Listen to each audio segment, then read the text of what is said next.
Dur de savoir à qui attribuer le premier prix de l'hypocrisie cette année. Entre Emmanuel Macron, la ministre de l'Agriculture ou encore le sénateur Laurent Duplon, la concurrence est rude. Alors voilà les faits retenus pour nos participants. 1. Ils affichent tous une opposition de fer contre le traité de libre-échange avec le Mercosur tout en ne faisant rien pour s'y opposer réellement. 2.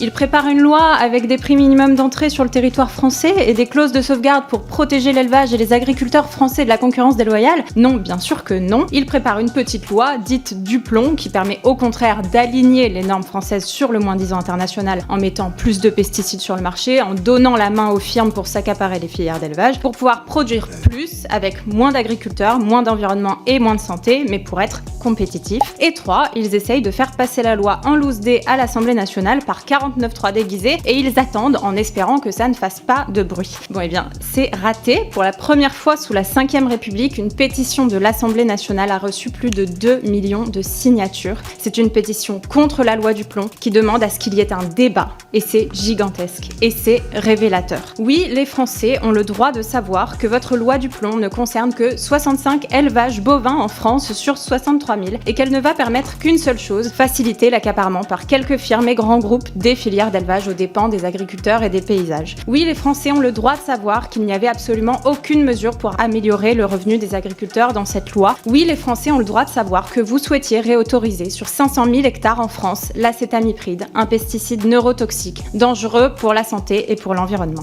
Alors que nous ne pouvons pas faire comme s'il n'y avait pas de sujet. Rien qu'en ce début du mois de septembre, nous avons appris que 1. Le Fonds d'indemnisation des victimes de pesticides a enregistré un nombre record de déclarations de maladies dues à l'exposition professionnelle aux pesticides en 2024. Plus de 1000 dossiers reçus d'agriculteurs, de salariés agricoles, de travailleurs et parfois de membres de leur famille. 2. L'État a été condamné par la Cour administrative d'appel de Paris pour préjudice écologique lié à l'utilisation de pesticides sur la biodiversité. 3. Est sortie l'étude scientifique Pestirive qui confirme les doutes d'exposition accrue des riverains de vignes aux pesticides.